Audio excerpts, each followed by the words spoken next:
Hi everyone. So today we are going to start with poem. I have completed few chapters of the prose. So now we are going to start with a poem of class 12 from the same book Flamingo. And the name of the poem is My Mother at 66.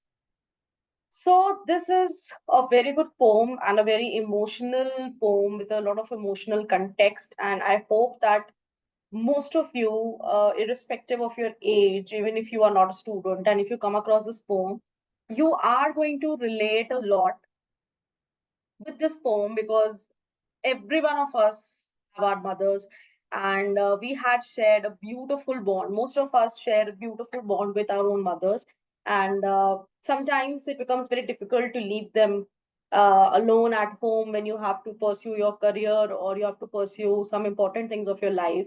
So there comes a stage when you are supposed to leave your parents behind, and the one factor that continuously goes in your head is the aging factor, because we all have certain age gap between our parents. It could be like 25, 20 years of age gap, or even more than that, I say.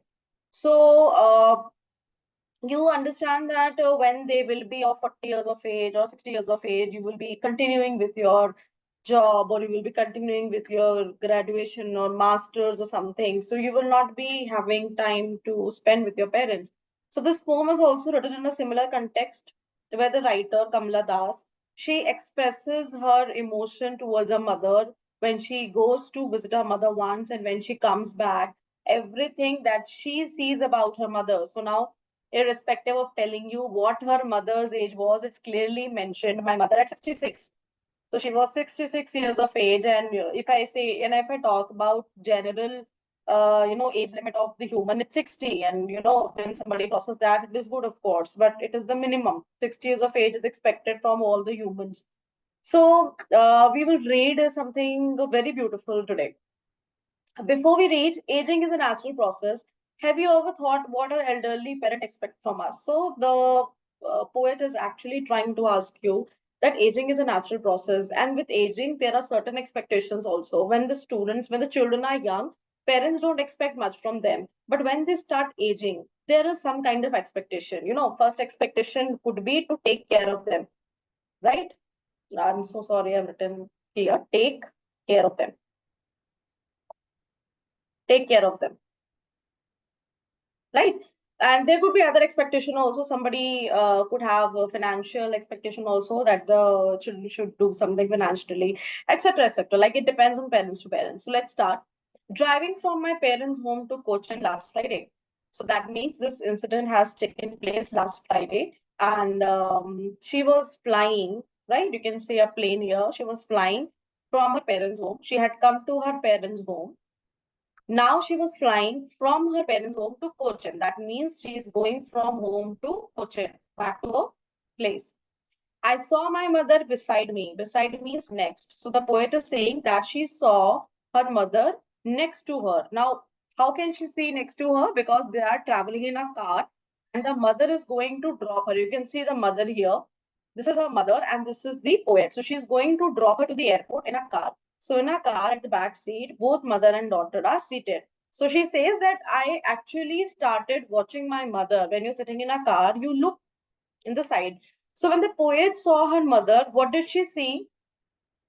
Toes, open mouth, her face ashen like that of a corpse. Okay. So first of all, doze here means sleepy, that she was half asleep. Maybe she was tired, and with age it happens that parents cannot wake up for long, or they feel tired very early when they are traveling. So she says that she saw her mother. Her mouth was open. She was half sleepy, and her face ashen, like her face was looking like of a dead body. Dead body, a corpse here means dead body. Okay, like the ashes of dead body. Her face was looking. Her face is being compared here. So there is one comparison which is done, and the comparison is done between the mother's face and to the dead body, which is corpse. So what does this line mean? That the face of her mother has lost the natural shine, the natural calm. Now she's getting older, and she resembles that. Maybe her face is looking like that of a dead body.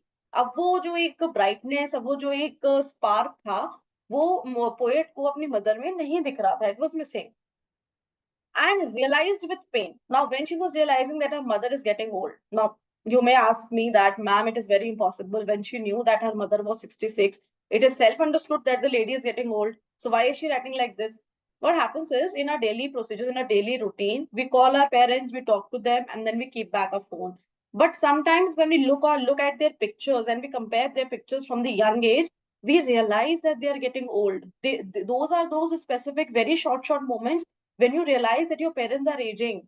Similarly, when you go to your parents' house, for example, and you touch your parents' hands and you feel that soft skin, loose skin, it is then also when you start feeling that, oh my God, they're aging. That means they're close to their you can say their lifetime, their lifespan is about to end probably in a couple of years. So those are those little moments when you realize things very on a very specific rate. Similarly, the poet's mother, when she was sitting next to her, and when the poet saw her, she felt that with pain. She's feeling bad because she knows that maybe her mother would survive till 70, till 72. But she's close to dying. Now she's going to lose her mother, and that pain she could feel in her heart after watching her mother, that she was as old as she looked, but soon put that thought away and young, looked out at young trees sprinting, the very children spilling out of their homes.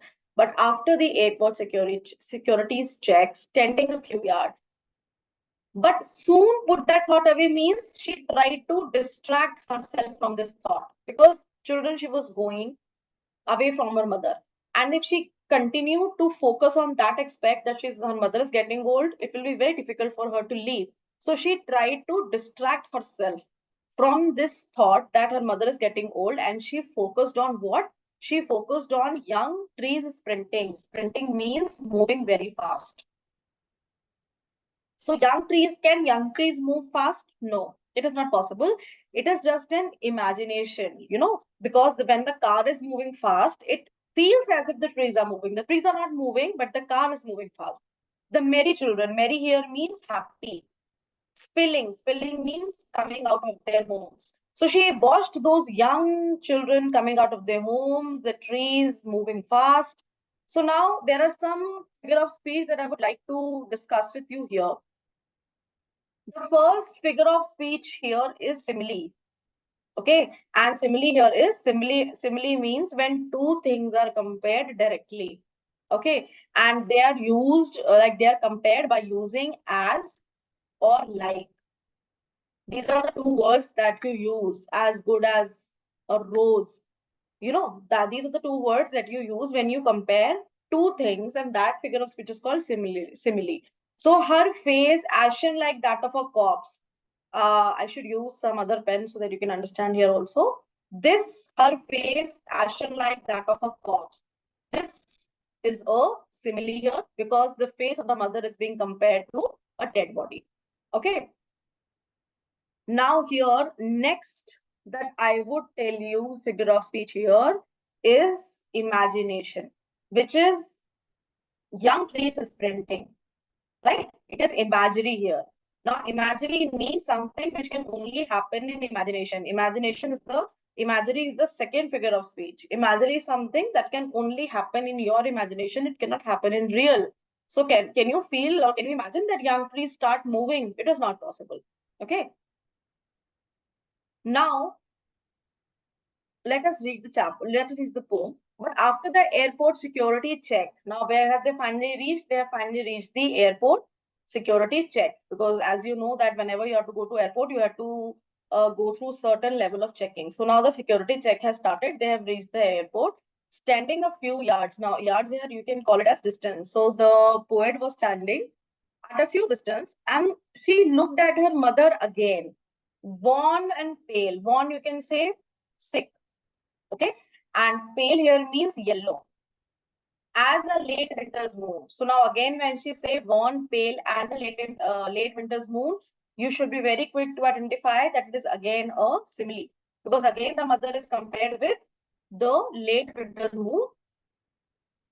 See, now what happens is when the moon comes at a very in the winter time, if you see moon, it gives a certain impression of being a yellow, and it becomes very old. The moon becomes old when it comes in the winter. So similarly, the poet is trying to say that when she saw her mother, she saw that the face of the mother completely herself, she looked like a late winter's moon, and felt that old familiar ache. Now, old familiar ache here is of her childhood. Now, she says when she saw her mother from a distance, she could feel that same pain that she felt in her childhood. And what was a childhood pain? My childhood's fear, but all I said was, "See you soon, Amma." So what was the pain here of the mother, of the daughter, that when she was small, she was a young girl, her mother used to go away for some hours, for few hours. So when her mother used to go away, she used to feel bad. Ache here is pain. Okay. So when her mother used to leave her, she used to feel bad.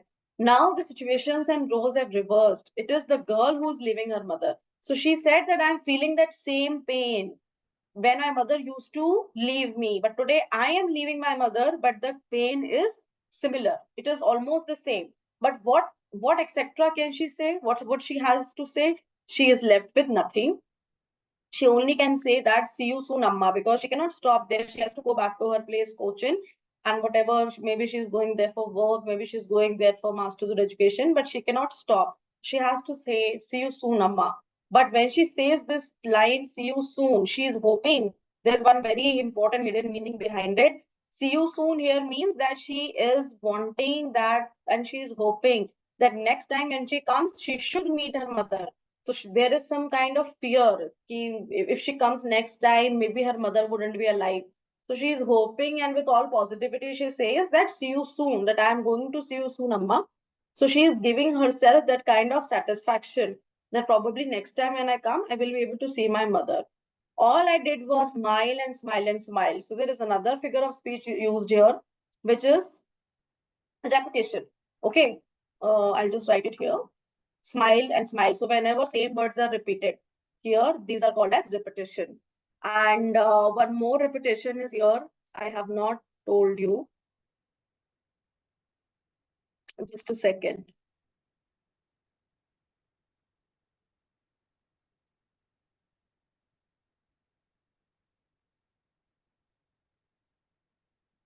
This looked and this looked. Okay, these two looked have come, like this poem is not written properly here in this text. So these looked are again a part of repetition because two words are used. See, there is a difference between alliteration and repetition. I will explain you. What does that mean? See, alliteration here means when the consonant sounds is repeated. For example, airport, after. So A sound is repeated. The first consonant or the first alphabet is repeated. And when repetition means when the complete word is repeated. So in this case, if you can see, looked, smile, these are the words that were repeated. But if I talk about "see you soon," so here S and S, C and C, this sound is being repeated. So this can be alliteration. Okay, smile, smile, and smile can be the repetition because the words are being repeated. And "see you soon," the consonant sound is being repeated. That means it is absolutely an alliteration. So this was a short poem describing the poet's emotion for her mother. And one more thing, you can also understand that there is no rhyming scheme of this poem. Okay, rhyming scheme means when the pronunciation of any of the lines are same, like first and third pronunciation can be same, second and fourth pronunciation can be same. So this poem does not have any rhyming scheme. So any poem that doesn't have any rhyming scheme is known as blank verse. It's important for you to understand this thing also. Okay, it's a blank verse because there is no rhyming scheme used. And the nature of the poem is confessional poetry. There are many types of poetry. Some are based on irony, some are based on sarcasm. So this poem is actually a confessional poetry where the poet is trying to confess her emotions when she goes and meets her mother. So I'm pretty sure that this poem is clear to you. Keep liking, sharing, and subscribing our video. Thank you.